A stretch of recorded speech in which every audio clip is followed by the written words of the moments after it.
Hello? Hi, DB. Can you see me? I can see you. Can you see me? Yes, you look good. Thank you. Welcome. Thanks. Um, so the name of the book is Hall of Fame Hall Baseball of Name. Hall of Most Name. Magnificent Monikers.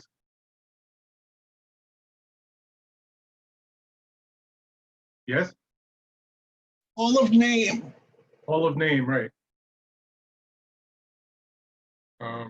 I visited your blog the other day. I love the Borg thing. Thank you. I'm not a real Trekkie, but I'm a kind of a Trekkie. So I thought that was very clever. Well, thanks. Thank you. I just wanted to tell you, I didn't know until today that these are recorded. So I just wanted to let you know that regardless of how many people are here, we'll be doing this. It'll be linked to the site. For historical time capsules, yes. Yeah. I noticed today also.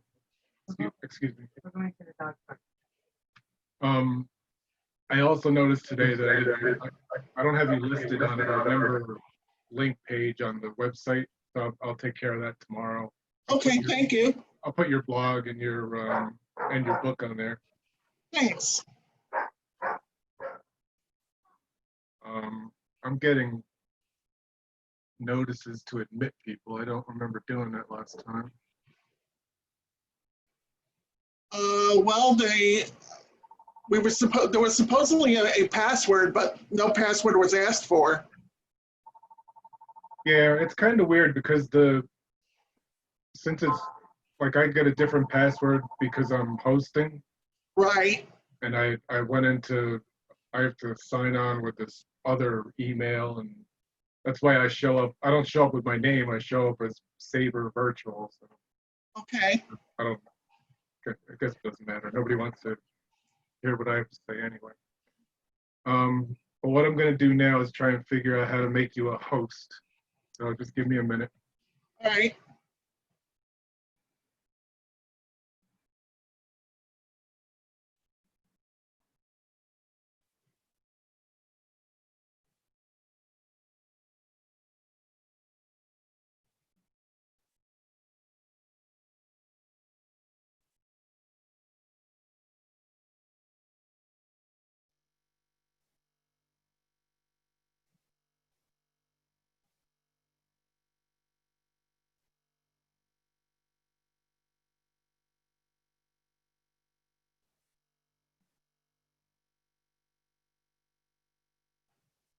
Okay, so I think that worked.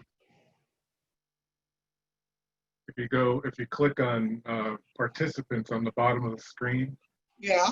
you'll see that me and both I'm a co-host. me and you are co-hosts. Okay, cool. So we'll give it a little time. It's only 6:56, so I recognize you from meetings. I've been to just like 7 or 8 meetings. I know we've said hello. At least, I don't think we've actually talked, but I know we've said hello. I don't think there's been a real conversation, but I do recognize you from Right. Library meetings at the library. Someday we'll have another one of those. Yeah, 2023. Yeah, perhaps.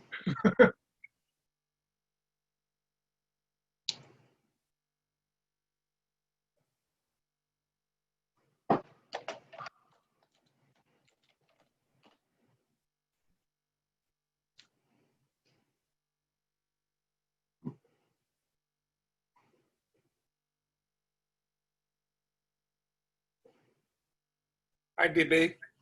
Hi, Jeff. How are you? Good. Good.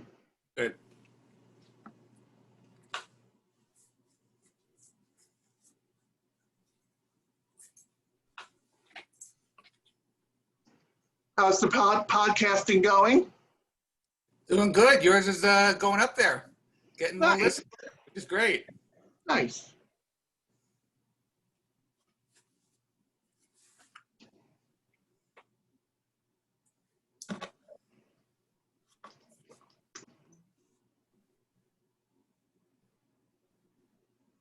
David Lippman is asking, where is the sound? Okay. He's not muted.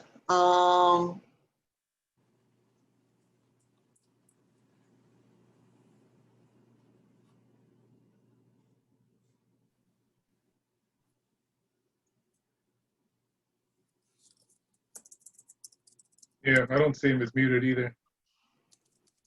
Let's see. I wonder. I haven't acted as a host before, so I'm not sure how his audio is set up. Yeah, it depends whether you're on a iPad or phone or desktop. Right, right. Well, if you're on an iPad, it's on the top right. There's a microphone icon. Okay. But if you're on a computer, I don't know where it is. Huh. He's the only one in the list of participants that has no status Yeah. to the right of On a it. PC, it's on the bottom of the microphone.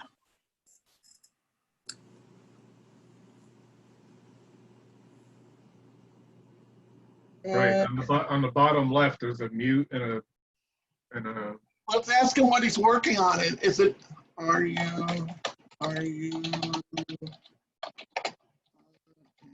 iPad or a desktop?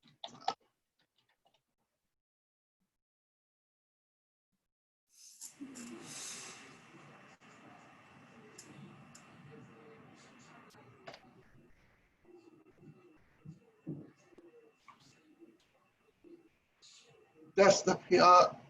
Oh, he has no microphone or webcam. Well, that's gonna be a problem. okay. Maybe you can dial. Don't they give you phone numbers that you can dial into the meeting? There are phone numbers in the chapter email. I've never done that, so I have no idea how that works. But So you can listen into the meeting, but you can't obviously view people talking, but you can actually listen. So that might be an alternative. yeah, I'm not familiar with that.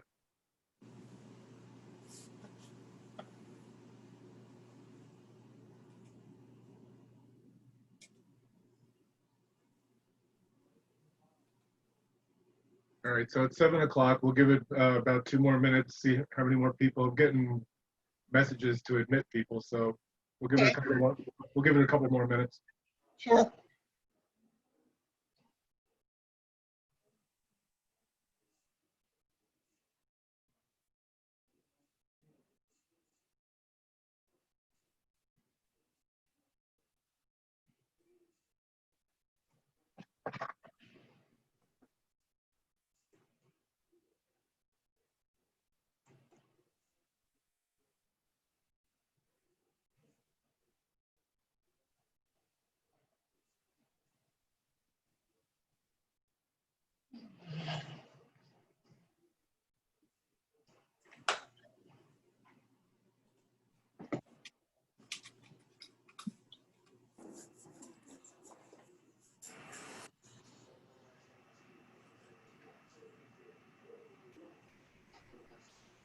Good evening. Hello. How are you? We're going to be about another minute or two. The book right here.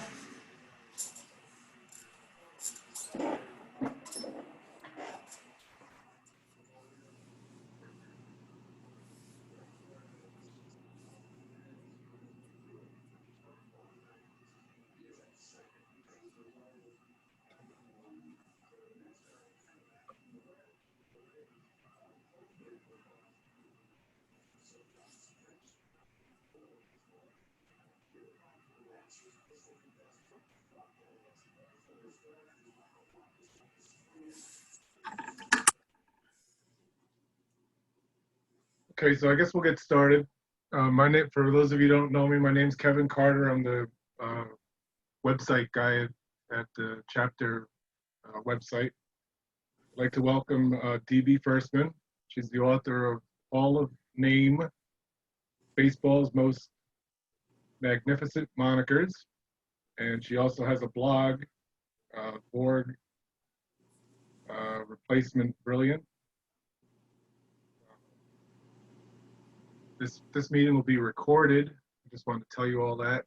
And you didn't come to listen to me, you came to listen to DB. So she's the co-host, and I'm going to pass the screen over to her. Thank you. Good evening.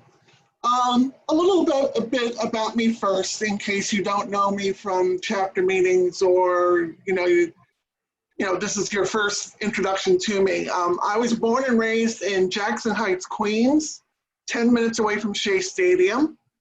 My parents divorced when I was 2. My dad would come over, plop himself down on the couch, turn on the TV, and watch the Yankee game. And I quickly learned that if I was going to relate to my father, it was going to be through baseball. My dad would often take me on the 75-minute subway trip up to Yankee Stadium.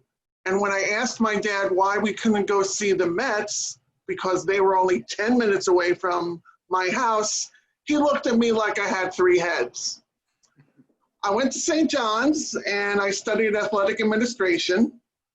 I wanted to get into the business side of sports and work in an MLB front office, but didn't quite work out that way. Instead, I became a career civil servant, but I never lost my love for baseball, the history, the athleticism, the numbers. I joined SABR in the mid to late 1980s. I started blogging, baseball blogging, back in 2004 on MLB.com. Back then, you had to pay them for the privilege of putting your blog on their site. My blog was Diamonds Are for Humor, funny takes on what was going on in the game, photo captions, statistical quirks. I was also contributing to a Yankee-centric blog called Bronx Banter, doing daily news aggregations, game recaps, and Yankee-related statistical quirks. I also wrote for a time at a site called Baseball Toaster. Again, quirky baseball stats, and I did some wordplay regarding player names. I wrote poems and things of that nature.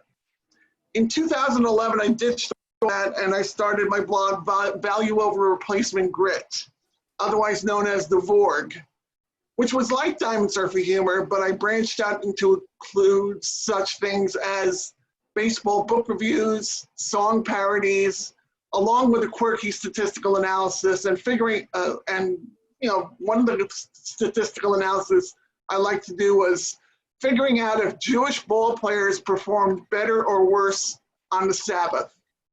And the answer to that is, it really just depends. It was with the VORG that I started getting interested in the etymology of player names. I was already interested in the etymology and origin of regular words, so this seemed a logical next step. I started doing a regular feature on my blog where I presented the etymologies of the players' birth names, first, middle, and last, along with a baseball bio and trivia regarding the player. I wasn't looking to just have a chuckle about the player's name. I was after something more studious and encyclopedic. After about a year of doing about 1 or 2 of these a month, I thought it might be a cool idea for a book. I reached out to John Thorne to ask his opinion of my idea. He liked it, and to see if he had any publishing contacts for me. He gave me a couple of small baseball niche publishing houses, and I dashed off a few quick book proposals. The responses back were all the same. We love the concept, we just don't think it will sell. So I stashed the book idea away and took on other writing assignments when the opportunities presented themselves. For a while, I did game recaps and statistical analysis articles for ESPN's Sweet Spot baseball blog. I also provided articles for the Hardball Times, Baseball Prospectus, and the Village Voice. In the fall of 2017, Cecilia Tan noted my affinity for tracking the 3 true outcomes on Twitter and suggested that topic might be good for a history of article for the SABR Baseball Research Journal. A few weeks of research and writing and 45 endnotes later, my article appeared in the spring 2018 BRJ, and I presented my findings at the 2018 January Casey Stengel meeting in New York City, and then presented a poster version of it at that summer's national convention in Pittsburgh, where it won the prize for best poster presentation. So emboldened by the BRJ article and reception to the poster, I was itching to do something different in terms of my baseball writing. The blog was fine, but I wanted a new challenge. I mentioned this to a few friends, and John Thorne suggested me to a publisher at Skyhorse looking to do a book on the history of the Subway series. I drew up another book proposal, and we started talking about terms, but in the end, I couldn't commit to 65,000 words in a year with interviews and photos when I already had a full-time job. Still, I was starting to warm to the idea of writing a book, but it would have to be on my own timeline and something I could break into workable segments that I could tackle piecemeal on my schedule. So I started working on a book that would give a layman's introduction to new baseball stats, but soon realized that someone was already working on that very same topic and they had a stronger math and stats background than I did. Then it hit me. Why not resurrect the Memorable Names Baseball Profiles book project, and this time publish it myself? After all, the world of self-publishing has really opened up in the 6 years since I originally thought of the project. I could take my time, profile about 100 or so names, and each profile could be its own little chapter to tackle. It wouldn't feel as daunting as detailing the history of the Subway series. Now, Okay. Then I needed to decide which names to profile. I had about a dozen already in the can from my blog, but I wanted to snazz them up and lengthen them a bit for my book. The balance of the names would come from my leafing through all 18,000 names in the Lawman Baseball database. I went through them all, looking for ones that met one of 4 criteria. 1, they were alliterative or rhyming, like Scipio Spinks or Greg Legg. 2, they sounded naughty, like Johnny Dickshot or Pete LaCock.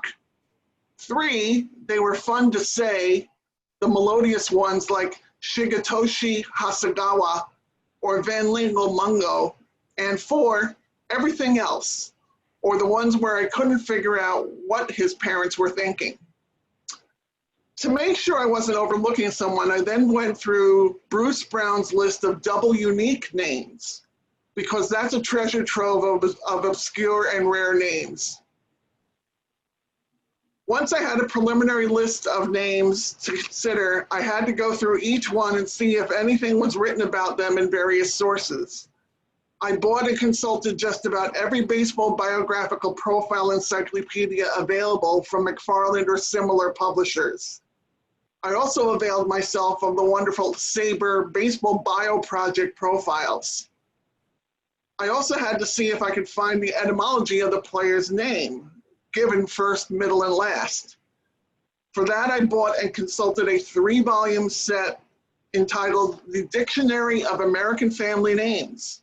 At this point, I should also mention that I got subscriptions to Ancestry.com and Newspapers.com to help in the name etymologies and biographical profiling. If I couldn't find any substantive biographical info on the player or his name etymology was very sketchy, I dropped him from consideration for the book. Out of an initial list of about 250 possibilities, I settled on my final 100 and went to work. I first reworked and expanded the profiles I had produced for my blog. Guys like Billy Joe Robideau, Doug Goosh, and Cal McClish all got a second look. Here I'll point out what each player profile looks like. Each profile has the following. 1, general demographic information, the name they played later, their full name at birth, the date of their birth, the date of their death, the years they were active in the majors, the positions they played, etc. 2, pronunciation of any troublesome parts of their names. For example, it's J.J. Poots, not Putz, and it's Sean Figgins, not Chone Figgins. 3, etymologies and definitions of each part of their given name. For example, Doug Goosh's last name, Goosh, is the Polish word for nail, which is a good word for somebody who is a catcher by trade. 4, the baseball biography, generally how they made it to the majors and what they did while they were there. 5, best day, a recap of a great day in their league career. 6, the wonder of their name, why his name is memorable to us. 7, not to be confused with, names that sound and or look like the player's name. So for example, you don't get catcher John Jaso mixed up with outfielder John Jay, pitcher Jay So, or outfielder Jay Johnstone. 8, fun anagrams, anagrams of their given name, just because I could. For example, there was a Texas Rangers pitcher in 2008 and 9 named Warner Madrigal. He wasn't that good a reliever, so the anagram of his name was quite apt, that being marginal reward. And finally, 8, ephemera, factoids, tidbits, trivia about the player, details regarding their parents, their family, and their life after baseball. So let's give you some examples of what you'll learn in the book. First, we have Orville Overall, a pitcher for the Cubs from 1906 to 10 and then 1913. His nickname was Big Groundhog. Due to his huge frame, he was 6'2" and 214 pounds, compared to others in the era. And because of his February 2nd birthday, the name Orville is of Old English derivation, meaning spear strong. Next, we have the previously mentioned Scipio Spinks, who was a pitcher for the Astros and Cardinals from 1969 to 1973. Scipio is Latin, meaning staff or a walking stick. Scipio Spinks is named after the great Roman general Scipio Africanus the Elder, who defeated Hannibal during the Second Punic War. We mentioned Pete LeCoq earlier. He was an outfielder for the Cubs and Royals from 1972 to 1980. Now, most people know his father was Hollywood Squares host Peter Marshall. But did you know that on September 3rd, 1975, during what would turn out to be the last game of Bob Gibson's career, LeCoq, the only grand slam of his career, deep to right field off of Gibson.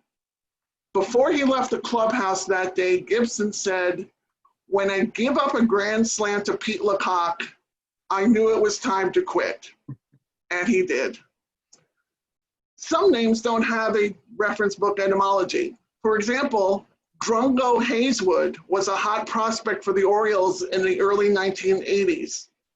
Cal Ripken raved about Hazewood's strength and tools. With regard to the name Drungo, the story is that just prior to his being born, and he would end up being the second youngest of 10 children, his mother told the 8 older siblings that whichever one of them won a foot race to the hospital would get to name the new baby. Her son Aubrey was the victor and named his new brother after the surname of a friend, Drungo. Lastings Millage was a top prospect for the Mets in the early 2000s. He got his first name because his parents swore he'd be their last child. When I had trouble researching the etymology of a player's name, I often wrote to them explaining my project and enclosed a self-addressed stamped envelope for a reply, along with my email address.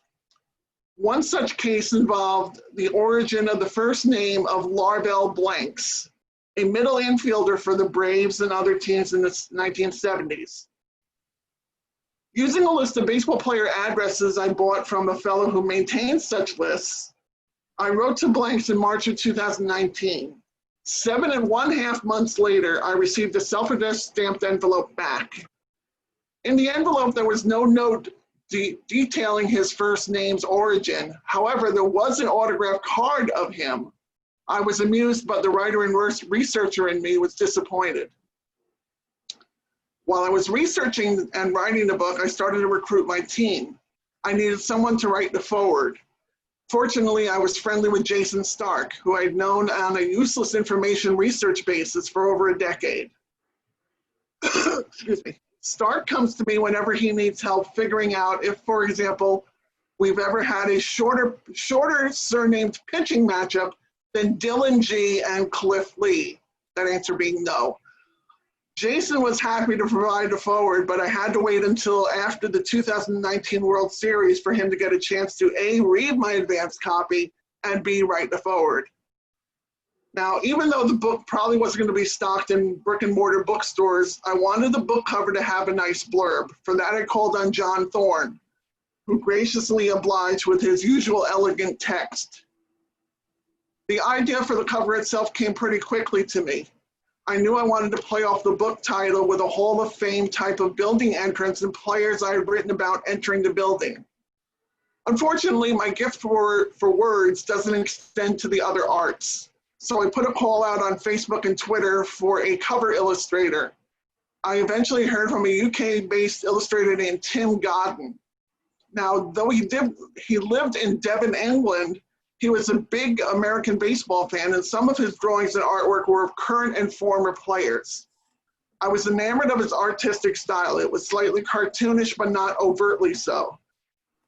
It reminded me of the old Adventures of Tintin drawings. That's the feeling I wanted to express in my book. It was a humorous book, a humorous look at the names, but it had an all more serious and reference type feel to it. His work struck just the right mix between the two. The book layout and design fell to a friend of mine from the tournament Scrabble scene. Yes, I play in Scrabble tournaments, and the participants there are just as memorable as those at SABR conventions, just with bigger vocabularies and half the average age. Anyhow, Chris Patrick Morgan is a San Francisco-based book designer and ardent Giants fan, and he volunteered his services in exchange for 3 signed copies. As for the photos, Andrew Aronstein of TCMA Sports Cards graciously gave me permission to use selected card images for some of the players. Other photos I got from the public domain on the Library of Congress website. And finally, I bought the rights to use some photos of older players from the Baseball Hall of Fame itself. So that about wraps up my story of how Hall of Name came to be and what it's about. You can find it on Amazon, Barnes & Noble, and order it online from your local indie bookstore, or you can order it from me directly by emailing me at dbfirstman@gmail.com. With that, I'll answer any questions you have. I see there's a few comments on the chat. I don't know if you looked at the chat.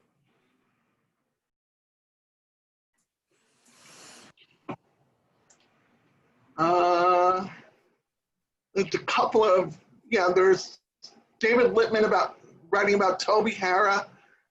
And Victor asked me, what is my favorite baseball nickname? My favorite baseball nickname is a fellow I wrote about very early on. His given name is Bristol Robotham Lord, and he played in the late 1900, early 1910s. His nickname was the Human Eyeball. And there wasn't really a description of how he got the nickname, except for the supposition that he had terrific eyesight.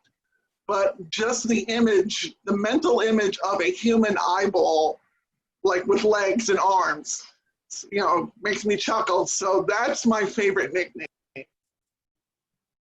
So we will never find out about Larbell blanks? Probably not. I look through every etymology source that I can come up with, and I can't find any sort of instance of Larbell, any definition for Larbell. So sadly, that seems to have escaped me at least. What else? Any other questions? So Do you have the plan to have a second edition? I was, I'm still busy, promoting this book and doing, press for it. I have started to look at names for a second edition. I would like to do a second edition, but excuse me, I would like to do a second edition, but right now I'm sort of enjoying, and enjoying promoting and talking about this first edition right now. But there hopefully there will be a second edition. Yes.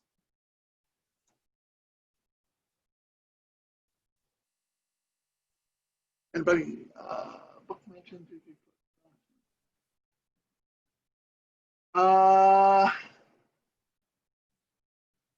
Is there a player with the nickname Sauceball, often drunk when pitching? That's something that one escapes me. I don't know anybody named Sauceball. Maybe softball, but not Sauceball. Jeff Cohen writes, the book mentioned J.J. Putt's famous roommate. Oh, yes. J.J. Putz went to Michigan and was actually the roommate of a fellow named Tom Brady. You may have heard of him. So. Unfortunately, yes. Torturer of the New York Jets for many a year, yes.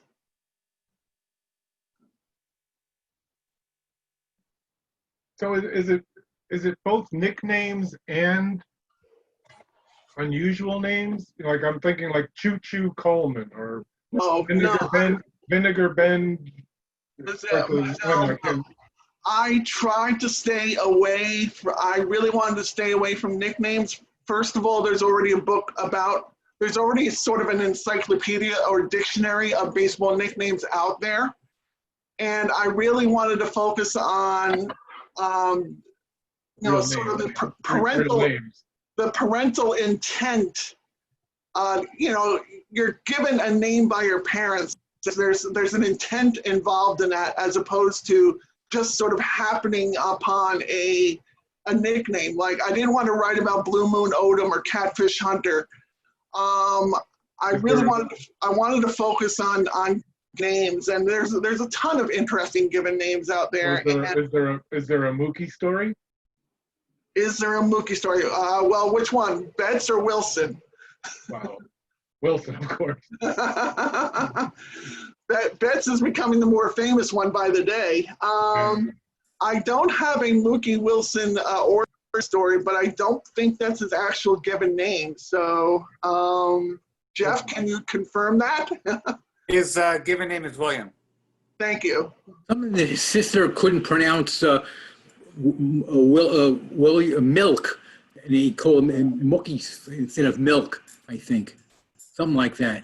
That sounds familiar. Yeah, like Cocoa.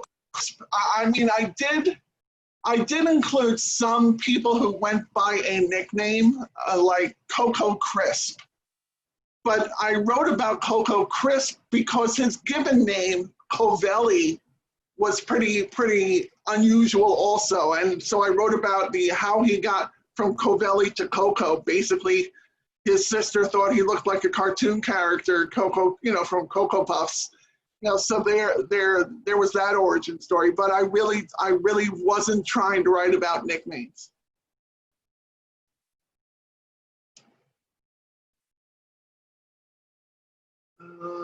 Cuckoo for Cocoa Crisp, right? Yeah, okay. Kyler, yeah, Jeff. Kyler, people think he got his name Kai because he had a stuttering problem, which is not true. I happened to speak to, excuse me, the great-grandson of Kyler. We had a mutual friend who introduced us. I spoke to the great-grandson. I said, listen, this is the story that's going around. Did your great-grandfather have a stuttering issue? And he said, absolutely positively not. They called him Kai because of his last name Kyler, and they just shortened it. And it was easier for the outfielders around him to call Kai when it was supposed to be his ball in the outfield. His given name was not Kai. It was Hazen Shirley Kyler, the Shirley being his mother's maiden name, I believe, or his mother's given name. But Hayes and Shirley Cuyler became better known as Kai Kai Cuyler. And so I wrote about him not only because, because of Hayes and Shirley Cuyler, and also because it's just a great story how he became such a dominant force on those teams. He became a real five-tool player. I mean, he was overshadowed by a lot of the Yankee players of the era, but he put up tremendous numbers every year for like a 10-year stretch. Unfortunately, he died quite young.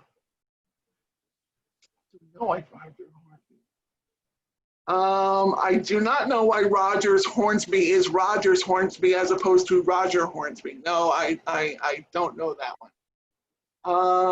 Yeah, Shirley. I always thought it was because Ralph Kiner threw the S on for many years, and then I finally realized that wasn't the case. He always talked about him. Yes, Shirley, Victor mentioned Shirley used to be a man's name, Shirley Povich. Yes, I do remember Shirley Povich. Okay, what else do we have here?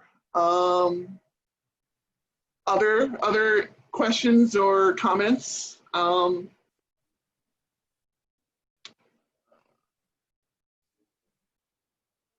Any plans to write a second book?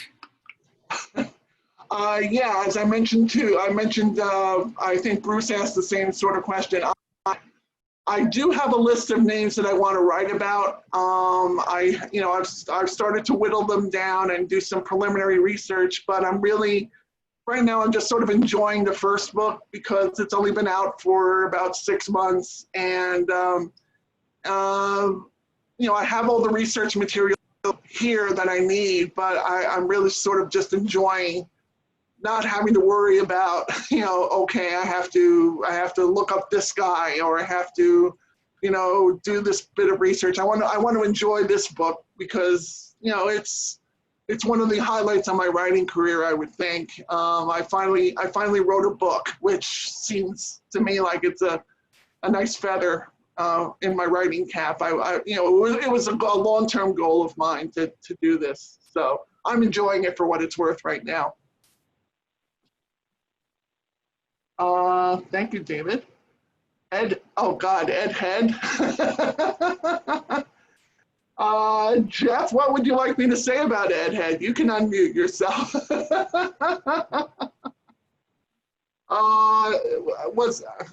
Go ahead, Jeff. Well, it was just such an unusual name. I know you wrote about it. I can't remember off the top of my head what you said, but it was I know it was a very unusual name. Yeah, we had many rhyming names, many alliterative names, and I was looking for a way to organize the book. I didn't want to just do A to Z, 100 names. I wanted to sort of group them. And so I found these 4 categories to sort of place these names into. And the first one was either alliterative or rhyming. And so Ed Head and Hugh High and, a bunch of other people like that, Scipio Spinks. And, so those kind of people fit into different bins.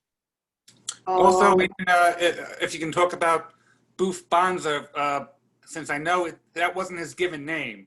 He actually changed it to Boof. Legally changed his name to Boof because his mother gave all the kids nicknames when they were children, and he nicknamed Boof, and that stuck with him, and he sort of he literally legally changed his name in the past. I think it was early 2010s.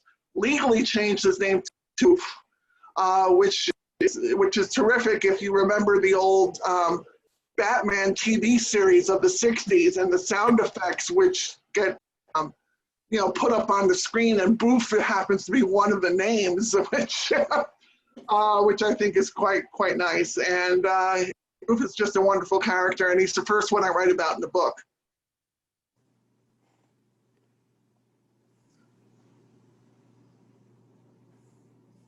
Like I said, you can get the book on Amazon.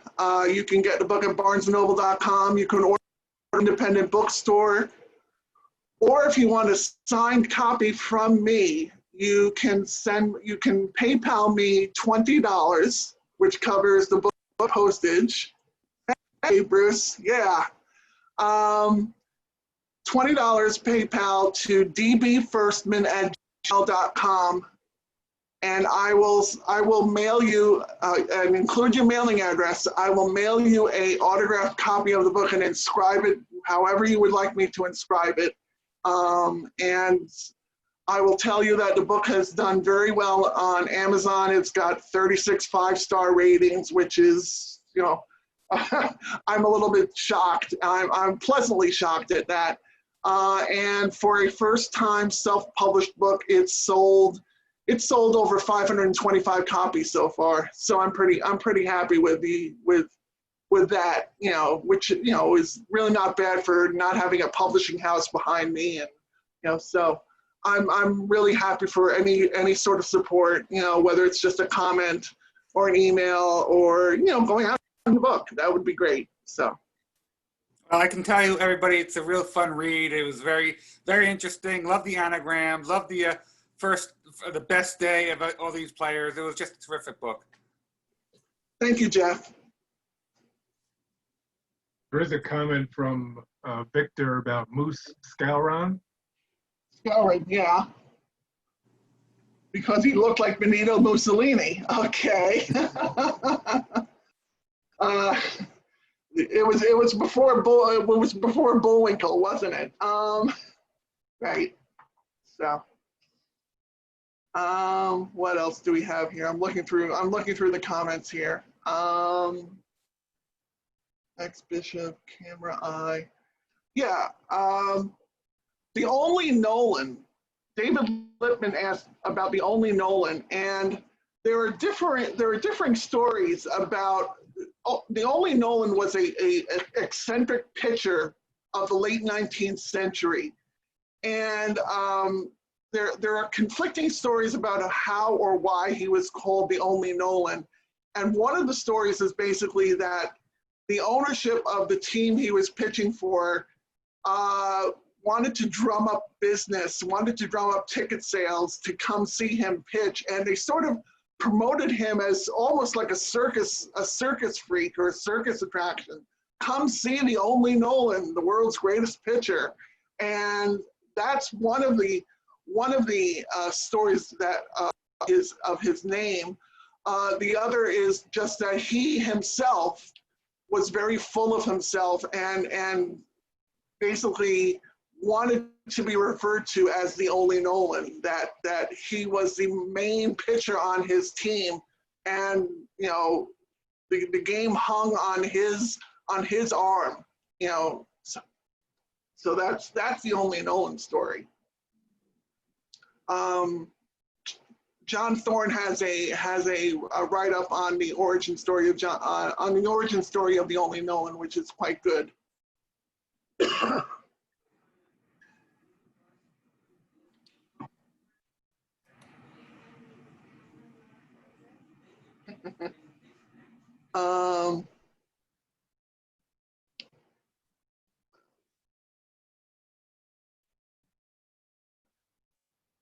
Anything from SABR headquarters?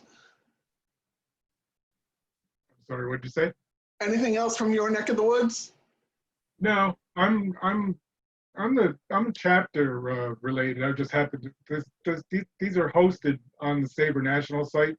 That's why I show up as SABR virtual. Right, but I didn't know if you had any chapter business you needed to discuss. No, people will get my emails. Nobody reads them. Okay. Hopefully the Casey Stengel chapter could meet more often, more than just on SABR Day. But I know what's going to be in the future with the, you know, COVID situation. Yeah, it's surprising that we have to be like the second or third largest chapter in the country. Right. But there's a lot of disinterest, it seems, in doing stuff. I'm glad that this is happening, and I found out today. I was telling DB before that this is being recorded, so I can put, this is our second broadcast or meeting or whatever you want to call it.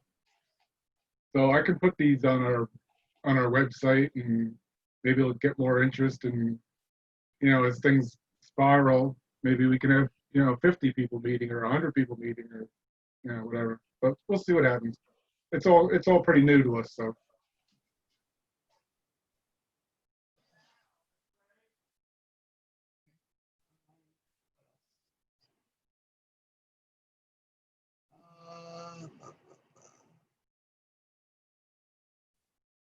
I think that's all the real comments or questions I've seen so far.